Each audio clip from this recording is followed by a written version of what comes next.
तो नमस्कार, traders diary में आपका स्वागत है। आपके साथ मैं हूं वरुण दुबे और आज ट्रेडर्स डायरी मेरे साथ खेलने वाले काफ़ी दिनों बाद आशीष चतुर्वेदी। लेकिन शुरुआत करने से पहले एक बार देख लेते हैं कि किस तरह के ग्लोबल क्यूज देखने मिल रहे हैं, संकेत कैसे हैं। तो देखिए, 3 दिन की छुट्टी के बाद आज हम लौट रहे हैं और उसमें अगर आप ग्लोबल संकेत देखें तो वो अच्छे। हालांकि यूएस में जो जॉब्स रिपोर्ट आई उसके चलते ज़्यादा उछाल देखने मिला। इसके लिए थर्सडे को इनफैक्ट जो हम छोड़ के गए थे, तब से अब तक डाउ फ्यूचर्स में करीब 170 पॉइंट के आसपास, नैस्डैक फ्यूचर्स करीब 250 पॉइंट के आसपास की तेज़ी दिखा रहा है। तो उस लिहाज से अगर आप देखेंगे तो ग्लोबल संकेत तो काफ़ी बेहतर है, लेकिन और उसका इम्पैक्ट आपको कहीं ना कहीं देखने भी मिल रहा है, जो कि ग्लोबल डाउ जोन्स या नैस्डैक या S&P हो या फिर एशियन मार्केट, तो कुछ हद तक काफ़ी कुछ तो बंद है। जो शुरू है वो तो ठीक ठाक है, लेकिन हमारे जो लोकल संकेत है ना, वो थोड़े खतरनाक है। और खासकर महाराष्ट्र में अब जो 30 अप्रैल तक काफ़ी कुछ बंद रहने वाला है। सैटरडे संडे को जो लॉकडाउन्स लगे हैं, जो अतिरिक्त रिस्ट्रिक्शंस लगे हैं, उसका इम्पैक्ट कहीं ना कहीं देखने मिलेगा। तो वो एक थोड़ी ख़राब खबर है ओवर द वीकेंड जो है। इसके लिए आप देख रहे हैं कि SGX निफ्टी जो है वो अभी करीब 74-75 पॉइंट के आसपास की गिरावट दिखा रहा है। तो नो डाउट लोकल संकेत अच्छे हैं, लोकल संकेत खराब है, ग्लोबल संकेत अच्छे हैं, तो उसके बीच हमें ट्रेडिंग करना है। तो मेरे पास तो कुछ सेल कॉल्स है। आशीष, आपकी रणनीति कैसी है? और देखिए, मेरे पास तो है ना 2 स्टॉक ऐसे हैं जो मैं बिकवाली करना चाहूँगा। हालांकि मैं ढूंढ रहा था कि कुछ ज़्यादा स्टॉक मुझे ऐसे मिले जहाँ पर बिकवाली कर सकें, लेकिन जैसा कि आपने शुरुआत में कहा कि जो संकेत है काफ़ी ज़्यादा कंफ्यूजिंग नज़र आ रहे हैं, क्योंकि ग्लोबल बाजार बढ़िया है, स्टॉक्स में ब्रेकआउट है, करेक्शन ऑलरेडी हो चुका है, लेकिन जिस तरीके से लॉकडाउन और कोरोना वायरस के केसेस बढ़ते जा रहे हैं, ये कहीं ना कहीं एक चिंता का कारण है। लेकिन इसको ध्यान में रखते हुए अपनी फोकस लिस्ट को तैयार किया हुआ है। तो शुरुआत करेंगे आप? शुरुआत कर देते हैं और मैं ही शुरुआत कर देता हूँ। और आज जो कैश का स्टॉक है वो दरअसल पिछले ट्रेडिंग सेशन में मैंने आपको सुझाया था, और वो है सीमैक का काउंटर। यहाँ नमूरा सिंगापुर देखिए लगातार खरीदते जा रहा है। वेडनेसडे के ट्रेडिंग सेशन में मुझे याद है करीब 1,60,000 शेयर उन्होंने खरीदे थे, और अब थर्सडे के ट्रेडिंग सेशन में इन्होंने करीब 2.5 लाख शेयर्स खरीदे हैं, और देखिए 450 के रेट पे खरीदे हैं। जाहिर सी बात है, इतना बड़ा सौदा हुआ, इसके लिए ऊपरी स्तर से इस काउंटर में गिरावट आई। लेकिन अगर कोई बड़ा फंड इस तरीके से किसी काउंटर में खरीद रहा है तो आपको समझना चाहिए कि काफ़ी बुलिश है वो इस स्टॉक को लेके, और कहीं ना कहीं इसके लिए खरीदारी की जा रही है। इसके लिए फिर से आज जो कैश का काउंटर है सीमैक है, जहाँ पे आपको खरीदारी करके चलना चाहिए। 460 के लेवल्स फिर आपको इंट्राडे में देखने मिलेंगे। 440 का आपको स्टॉप लॉस रखना है। मेरे ख्याल से थर्सडे के ट्रेडिंग सेशन में भी आपको करीब 460 के आसपास के लेवल देखने मिले थे। फिर से उस लेवल की तरफ आज ये स्टॉक फिर से जाएगा, क्योंकि नमूरा सिंगापुर इसमें लगातार खरीदारी करते जा रहा है। तो मेरे तरफ से तो सीमैक है। कैश में आशीष, आपने क्या खरीदा है? देखिए, कैश में मैंने चुना है सिम्फनी को। स्टॉक काफी दिनों से मेरे रडार पर बना हुआ था। जिस तरीके से अगर आप देखें तो 900 के स्तर के बाद यहाँ पर एक कंटिन्यूस एक्यूमुलेशन देखा गया है। मैं मान रहा हूँ कि यहाँ पर एक बड़े ब्रेकआउट की संभावना है, क्योंकि जो कंटिन्यूएशन पैटर्न बना है ना, इसे कहीं ना कहीं अगर आप देखें तो एक बड़े एक्यूमुलेशन के संकेत नजर आ रहे हैं। स्टॉक अभी तक चला नहीं है। खास बात ये भी है कि पूरा जो महीना होता है, गर्मियों का जो सीजन है, इन स्टॉक्स के लिए काफी फायदेमंद है। साल भर की जो 50% की बिक्री है लगभग इसी समय पर होती है। तो मैं मान रहा हूँ स्टॉक दोबारा फोकस में लौटते हुए नजर आएगा, और थोड़ा सा पोजिशनल व्यू, ज्यादा नहीं, लगभग मैं मान रहा हूँ 3 से 4 दिन का भी बना के चलेंगे तो अच्छे गेन्स यहाँ पर देखने को मिल सकते हैं। किसी भी दिन ब्रेकआउट देखने को मिल सकता है। 1348 रुपए के लक्ष्य के लिए आप स्टॉक को अपने फोकस लिस्ट में शामिल कीजिए।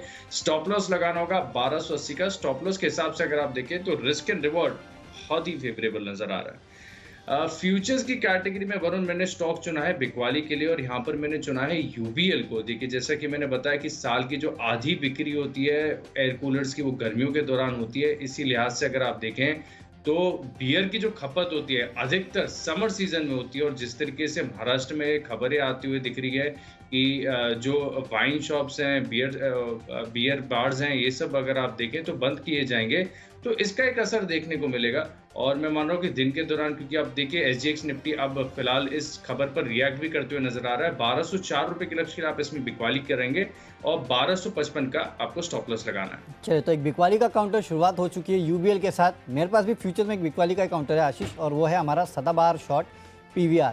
1500 के लेवल से हम आपसे कह रहे हैं कि इसमें बिकवाली कीजिएगा, और देखिए कहाँ पे आके आज ठहरा है, 1250 के आसपास ही ट्रेड कर रहा है। आज फिर से आपको बिकवाली देखने मिलेगी, क्योंकि जाहिर सी बात है महाराष्ट्र इस कंपनी के लिए, ओवरऑल सिनेमा कंपनियों के लिए काफ़ी इंपॉर्टेंस रखता है, और खासकर मुंबई तो काफ़ी ज़्यादा इंपॉर्टेंस रखता है, क्योंकि इन कंपनियों की कुल सेल्स में करीब 25-30% के आसपास जो है मुंबई से ही आती है। और अब जो कि लॉकडाउन लग रहा है, और वैसे भी रात को देखिए 8 बजे के बाद तो वैसे भी नाइट कर्फ्यू है, तो वैसे भी ये कामकाज कहीं भी कर नहीं पाएंगे, और सिनेमा हाउस तो वैसे ही बंद है। तो उसका इम्पैक्ट जो है आपको देखने मिलेगा। PVR, आयनॉक्स, ये जितने काउंटर्स है, Jubilant foodwork, waste type development, सब आज प्रेशर में रहने वाले हैं। PVR तो खुलते से ही नीचे खुलने वाला है। 1200 के लेवल के लिए मैं आपको इंट्राडे में बिकवाली की सलाह दे रहा हूँ। 1260 का आपको स्टॉप लॉस रखना है, लेकिन याद रखिए जहाँ खुलेगा वहाँ से और 2-3% के आसपास का दबाव आपको इस काउंटर में देखने मिलेगा, तो वहाँ से फर्दर बिकवाली भी आज आप कर सकते हैं। अगर ज़्यादा प्रेशर आया तो 1100 के लेवल भी आपको ये काउंटर इंट्राडे में दिखा सकता है, इसके लिए यहाँ बिकवाली करके आपको चलना है। अब चलते हैं अगली कैटेगरी जो कि ऑप्शंस की कैटेगरी। ऑप्शन में भी वैसे ही बिकवाली का ही कॉल है। 5300 का बजाज फाइनेंस का आपको पुट ऑप्शन खरीदना है। देखिए आशीष, हमें याद है कि इसके पहले जब लॉकडाउन हुआ था तो 2 स्टॉक्स जिनकी बहुत बुरी हालत हुई थी, क्योंकि कंज्यूमर फाइनेंस में है, और वो था बजाज फाइनेंस, बजाज फिनसर्व का काउंटर। फिर से आपके लॉकडाउन्स लग रहे हैं, भले वो पार्शल हो, भले नाइट कर्फ्यूज़ हो, लेकिन कहीं ना कहीं वो इस तरह के काउंटर जो है उनको हिट ज़रूर करेंगे जो कि कंज्यूमर फाइनेंस में है। क्योंकि अब लॉकडाउन लगते तो वैसे ही सेंटिमेंट ख़राब हो जाते हैं, लोग ज़्यादा खर्चा करने की सोचते नहीं है, सोचते कि हाँ थोड़ा होल्ड बैक करें उसके बाद खर्चा करेंगे। और इसके पहले तो हमने देखा कि इस तरह से कहीं ना कहीं डिफ़ॉल्ट की भी खबरें आई थी, हालांकि ज़्यादा हुआ नहीं था। लेकिन चलिए उसी के चलते 5300 almost at the money put option जो है वो आपको यहाँ खरीद के चलना है। 240 के लक्ष्य के लिए 190 का आपको स्टॉप लॉस रखना है। PVR, आयनक जैसे काउंटर्स के साथ ये जो कंज्यूमर फाइनेंस स्पेस में जिन कंपनियां हैं ना, उन पे भी शायद आज आपको प्रेशर देखने मिल सकता है। इसके लिए यहाँ भी मंदी की पोजीशन बनाना है। तो आशीष, ऑप्शंस में आप क्या खरीद रहे हैं? बेच रहे हैं? बेच ही रहा हूँ, खरीद रहा हूँ, लेकिन पुट ऑप्शन। लेकिन इससे पहले एक चीज बता दूं, देखिए पीवीआर है ना, ये स्टॉक मेरे रडार पर भी था, और इनफैक्ट मैं बताना चाहूंगा कि ये स्टॉक मैं पहले बुक करना चाहता था, लेकिन क्योंकि मैं ट्रेडर्स डायरी इतने समय से फॉलो कर रहा हूँ, 1 महीने शो नहीं कर रहा था लेकिन देख रहा था। हाँ। जिस तरीके से आपने एक परपेचुअल शॉर्ट बना के इसमें लगातार बिकवाली के, मैंने चाहता कि आप ही अगर इस पे शॉर्ट कॉल दे तो वही बेहतर होगा। पीवीआर काफी बढ़िया स्टॉक का आपने आइडेंटिफाई किया। चलिए मैं बिकवाली कर रहा हूँ इंडिगो में। हालांकि देखिए स्टॉक में अगर आप एडीएक्स का स्तर देखेंगे ना तो 26 के नीचे, यानी स्टॉक ट्रेंडिंग नहीं है, लेकिन जिस तरीके का चार्ट का स्ट्रक्चर है ये समझ में आ रहा है कि यहाँ से है ना अपमूव थोड़ा सा मुश्किल नजर आ रहा है। ऊपरी तरफ पर सुस्ती देखने को मिलती है, बिकवाली देखने को मिलती है, स्टॉक निचले स्तरों से बाउंस भी देता है लेकिन टिक नहीं पाता है। अब आज अगर आप बाजार में देखें तो कहीं ना कहीं आपको थोड़ी सी गिरावट देखने को मिलेगी। जिस तरीके का मूड माहौल पूरे देश में बन रहा है, इन स्टॉक्स के लिए भी कहीं ना कहीं चिंता का कारण बनते हुए नजर आ रहा है। इसके लिए 1600 रुपए का जो पुट ऑप्शन है ना, इसमें आप खरीदारी करेंगे। प्राथमिक लक्ष्य होगा 66 रुपए का। अगर इससे भी ज्यादा बिकवाली आती है तो 75 तक जा सकता है। 52 रुपए का स्टॉप लॉस लगाइए। इंटरग्लोब एविएशन में आपको बिकवाली करनी है। चलते हैं हमारी अगली कैटेगरी जो कि है टेक्निकल कैटेगरी। और टेक्निकली जो मुझे पसंद आता है वो है यूपीएल का काउंटर। पिछले कुछ दिनों से देखिए इस काउंटर में लगातार तेजी देखने मिल रही है और स्टॉक में मोमेंटम बरकरार है। मुझे लगता है ये मोमेंटम आगे भी जारी रहेगा। वॉल्यूम प्राइस काफ़ी बेहतर है, इसके चलते खरीदारी करके चलेगा। 674 के लक्ष्य के लिए 645 का आपको एक स्टॉप लॉस रखना है। एक बेहतरीन टेक्निकल सेटअप यहाँ साफ नजर आ रहा है, खरीद के चलने लायक स्टॉक है। आशीष, टेक्निकली आपका पिक? देखिए टेक्निकली कॉन्ट्रा कॉल लेना चाहूंगा ग्रैन्युल्स इंडिया। यहाँ पर आपको खरीदारी करनी है। स्टॉक में लगातार एक करेक्शन ऊपरी स्तर से देखने को मिल रहा है, कंटिन्यूस गिरावट देखने को मिल रही है, लेकिन अगर आप देखें तो गुरुवार के सत्र में अच्छी खासी खरीदारी थोड़ी बहुत यहाँ पर देखने को मिली थी। मैं मान रहा हूँ कि कंटिन्यू होती हुई नजर आएगी। 324 रुपए के लक्ष्य के लिए आप खरीदारी करेंगे और 305 रुपए का स्टॉप लॉस लगा लीजिए। लगभग 312 के आसपास की क्लोजिंग है। मैं मान रहा हूँ कि 324 के भी अगर पार निकला तो जो बेरिश स्ट्रक्चर है वो नेगेट होते हुए नजर आएगा। तो इसके लिए प्राथमिक लक्ष्य होगा 324। इसके लिए आप इस स्टॉक में खरीदारी कर सकते हैं। अगली जो कैटेगरी है वो है फंडा पिक, और यहाँ पर देखिए मैंने चुना है एक कंपनी है गरवारे टेक्निकल फाइबर्स। ये स्टॉक मेरे रडार पर आया था। टेक्निकल्स भी काफी बढ़िया, लगातार स्टॉक में तेजी देखने को मिली थी, लेकिन फंडामेंटल्स तौर पर भी अगर आप देखें तो कंपनी का जो कारोबार है बेहद इंटरेस्टिंग है। टेक्निकल टेक्सटाइल्स के कारोबार में जिस तरीके से रिटर्न ऑन इक्विटी का ट्रैक रिकॉर्ड देखने को मिलता है, कंपनी के जो फंडामेंटल्स है, अन्य पैरामीटर्स और रेशियोज भी अगर आप देखें, मैं मान रहा हूँ कि एक सस्टेनेबल तेजी स्टॉक में देखने को मिल सकती है। हालांकि स्टॉक काफी ज्यादा चल चुका है, लेकिन यही अच्छी बात है क्योंकि टेक्निकल जो स्ट्रेंथ है दर्शाता है। 3140 रुपए के लक्ष्य के लिए आप खरीदारी करेंगे और केवल 200 रुपए के आसपास नीचे आप स्टॉप लॉस लगा लीजिए। 2400 रुपए का आपको स्टॉक में बढ़िया तेजी देखने को मिलेगी। चलिए, तो गरवारे टेक्निकल फाइबर ये फंडामेंटल स्टॉक है जो आशीष को पसंद है। फंडामेंटली मुझे जो पसंद है वो है नैल्को का काउंटर। आज देखिए वैसे भी जितनी स्टील स्टॉक है ना आशीष, उनमें तेज़ी होने वाली है। क्यों? एक तो स्टील की कीमतें जो है उसमें लगातार बढ़ोतरी होते जा रही है। जेएसडब्ल्यू स्टील ने भी अपनी प्राइसेस जो है उसको बढ़ा लिया है। इसके अलावा कुछ खबरें ऐसी आई है कि कॉमर्स मिनिस्ट्री ने कुछ प्रोडक्ट्स के लिए रजिस्ट्रेशन जो है, इंपोर्ट रजिस्ट्रेशन, वो कंपलसरी कर दिया है, जिसमें कि एल्यूमिनियम और कॉपर प्रोडक्ट्स है, जिसमें करीब 46 कॉपर और 43 एल्यूमिनियम आइटम्स है शामिल, ताकि घरेलू इंडस्ट्री जो है उनको और बढ़ावा दिया जाए, लोकल मैन्युफैक्चरिंग को और बढ़ावा दिया जाए। तो मेरे ख्याल से इसके चलते जितने कॉपर और एल्यूमिनियम से रिलेटेड जितने स्टॉक्स है या फिर जितनी भी कंपनियां हैं वहाँ पे आपको तेज़ी देखने मिलेगी। और वैसे भी स्टील की कीमतें जैसी बढ़ रही है उसका इम्पैक्ट भी देखने मिलेगा। इसके लिए नैल्को को खरीदारी करके चलेगा 61 के लक्ष्य के लिए 57.5 का आपको स्टॉप लॉस रखना है। चलते अगली कैटेगरी जो कि निवेश की कैटेगरी, और निवेश आपको करना है बजाज कंज्यूमर्स में। लंबे समय बाद और काफ़ी लंबे समय बाद अब बजाज कंज्यूमर्स में तेज़ी देखने मिल रही है। इसके लिए आपको अगले 4 महीने के लिए खरीदना है 350 के लक्ष्य के लिए 270 के आसपास एक काउंटर ट्रेड कर रहा है। देखिए, वैसे भी इस कंपनी के काफ़ी सारे लक्ष्य है। अगले कुछ सालों में कंपनी अपने जो मार्केट शेयर है उसको दुगना करना चाहती है। फिलहाल 10% के आसपास है, उसको 20% करना चाहती है हेयर ऑयल में। इसके अलावा कंपनी के जो मार्जिन्स है वो इस इंडस्ट्री में काफ़ी अच्छे हैं। प्लेस शेयर एक बहुत बड़ा कंसर्न था इस कंपनी के लिए। हालांकि अब वो प्लेस शेयर जो है वो 0 पे आ चुके हैं और अपने प्रमोटर जो है इस कंपनी में स्टेक बढ़ाना चाहते हैं। एवरेज पी देखिए इसका 5 साल का 24 था, फिलहाल 13-14 के आसपास ट्रेड कर रहा है। तो यहाँ से करीब 10% के आसपास पी जो है वो बढ़ने की पूरी गुंजाइश है। खरीद के चलेगा, मोमेंटम भी अच्छा है, 350 के लक्ष्य 4 महीने में आपको दिखा सकता है। आशीष, आप कहाँ निवेश की सलाह दे रहे हैं? लेकिन निवेश के लिहाज से मुझे पसंद आता है निप्पॉन एसेट मैनेजमेंट नाम इंडिया। यहाँ पर आपको खरीदारी करनी है। शुक्रवार के सत्र में अगर आप देखें तो बढ़िया पैटर्न की तरफ से एक ब्रेकआउट भी देखने को मिला था, और मैं मान रहा हूँ कि अगले 3 महीने के लिए आप इस स्टॉक को अपनी फोकस लिस्ट में शामिल करेंगे तो लगभग 20 से 25% तक के रिटर्न्स देखने को मिलेंगे। हालांकि लंबी अवधि के लिहाज से भी अगर आप देखें ना तो स्टॉक सर्वगुण संपन्न है, कारोबार बहुत बढ़िया है, फंडामेंटल्स अच्छे हैं, पैरेंटेज काफी स्ट्रांग है। तो मैं मान रहा हूँ कि 344 345 की क्लोजिंग है ना, 430 रुपए का लक्ष्य आप ध्यान में रखिए। हालांकि लंबी अवधि के लिए स्टॉक में आप कंटिन्यूस एक SIP भी कर सकते हैं। फंडामेंटल्स बहुत बढ़िया है, कारोबार भी बढ़िया है। खरीदारी करेंगे निप्पॉन एसेट मैनेजमेंट में।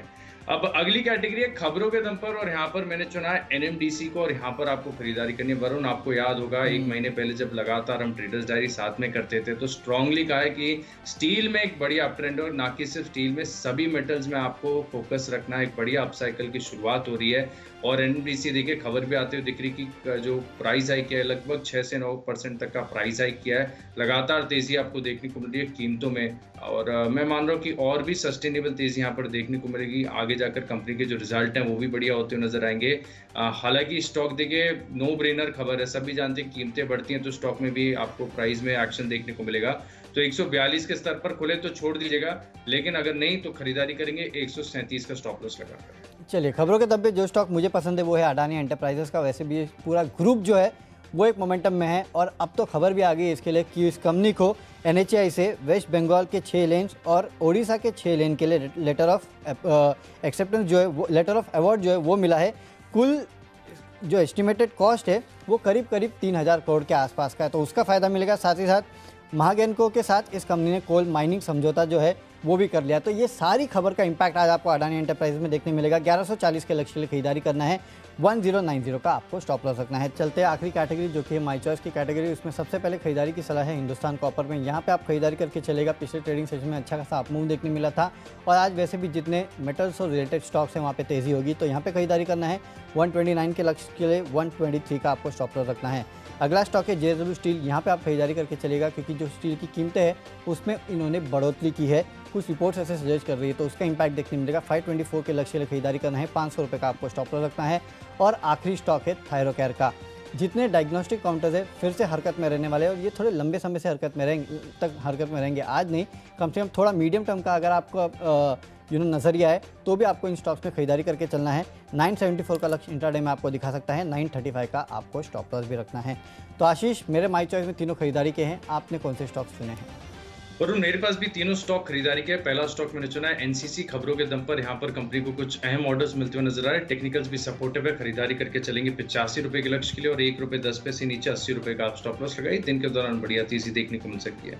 अगला स्टॉक है DCB बैंक। छोटे जो बैंक है ना, यहाँ पर भी कहीं ना कहीं अगर आप देखें तो मोमेंटम जो है स्ट्रॉन्ग होते हुए नजर आ रहा है। अच्छे खासे करेक्शन आ रहे हैं, अब स्टॉक दोबारा अपने सपोर्ट स्तर पर लौटते हुए नजर आ रहे हैं। और ये स्टॉक तो फेमस ही है कि एक ही दिन में आपको बढ़िया उछाल दे सकता है। 108 रुपए के लक्ष्य के लिए आप इसमें खरीदारी करेंगे, 102 रुपए का आप स्टॉप लॉस लगाइए। आखिरी स्टॉक है माई चॉइस में KIOCL। यहाँ पर आपको खरीदारी करनी है। आयरन वुड से जुड़ी हुई कंपनी है, अच्छे फंडामेंटल्स है, और मैं मान रहा हूँ कि यहाँ पर भी आपको बढ़िया तेजी देखने को मिलेगी। उत्पादन आंकड़े भी सपोर्टिव है। 155 रुपए के लक्ष्य के लिए खरीदारी कीजिए, 148 रुपए का स्टॉप लॉस लगाइए। चलिए, तो स्टॉक्स की सूची पूरी हो चुकी है। फटाफट नजर डाल लेते हो, देख लेते हैं कौन से स्टॉक्स को हमने अपने टीम में शामिल किया है। कैश का काउंटर है CMAC, यहाँ पे खरीदारी करके चलेगा। PVR के फ्यूचर में बिकवाली करना है। बजाज फाइनेंस 5300 का पुट ऑप्शन खरीदना है। टेक्निकली यूपीएल अच्छा लगता है, फंडामेंटली नैल्को पसंद आता है, यहाँ पे खरीदारी करना है, निवेश करना है बजाज कंज्यूमर्स में। अगले 4 महीनों में 350 के लेवल ये दिखा सकता है। खबरें अडानी एंटरप्राइजेस में हैं, यहाँ पे खरीदारी करके चलेगा। माई चॉइस में हिंदुस्तान कॉपर, जेएसडब्ल्यू स्टील और थायरोकेयर, इन तीनों स्टॉक्स में आपको खरीदारी करना है। और आज का जो मेरा बेस्ट पिक है वो है जेएसडब्ल्यू स्टील, यहाँ पे खरीदारी करके चलेगा क्योंकि खबरें आ रही है कि इस कंपनी ने कीमतें जो है वो बढ़ा दी है। उसका इंपैक्ट आपको इंटरडे में देखने मिलेगा। 524 के लक्ष्य के लिए आपको यहाँ खरीदारी करना है। तो चलिए कैश का स्टॉक है सिम्फनी। यूबीएल और इंडिगो में गिरावट देखने को मिल सकती है। ग्रैन्युअल्स में अब कहीं ना कहीं अच्छे करेक्शन के बाद रिवर्सल के संकेत सामने आ रहे हैं। फंडामेंटली बेहतर कंपनी है गरवारे टेक्निकल फाइबर्स। निवेश करना है निप्पॉन असेट मैनेजमेंट कंपनी में और खबरों के दम पर खरीदारी करनी है। एनएमडीसी में कंपनी ने जो कीमतें 6 से 9% तक बढ़ाई हैं। एनसीसी को ऑर्डर मिला है 85 रुपए के लक्ष्य के लिए आप खरीदारी करेंगे। डीसीबी बैंक 108 रुपए के लक्ष्य के लिए इंट्राडे पोजीशन लेंगे और केआईओसीएल में भी बढ़िया तेजी देखने को मिल सकती है। 155 रुपए के लक्ष्य के लिए खरीदारी करेंगे। इन 10 स्टॉक्स में मेरा कन्विक्शन सबसे ज्यादा है नाम इंडिया में। जिस तरीके के टेक्निकल स्ट्रक्चर है, कंपनी के फंडामेंटल शानदार है। 430 रुपए के लक्ष्य के लिए आप यहां पर खरीदारी करेंगे। बहुत जल्द बढ़िया तेजी देखने को मिल सकती है। चले तो स्टॉक्स की सूची तो हो चुकी है पूरी, लेकिन लंबे वीकेंड के बाद अब जब हम वापस आए हैं तो ग्लोबल संकेत तो अच्छे हैं लेकिन लोकल संकेत थोड़े हैं डरावने।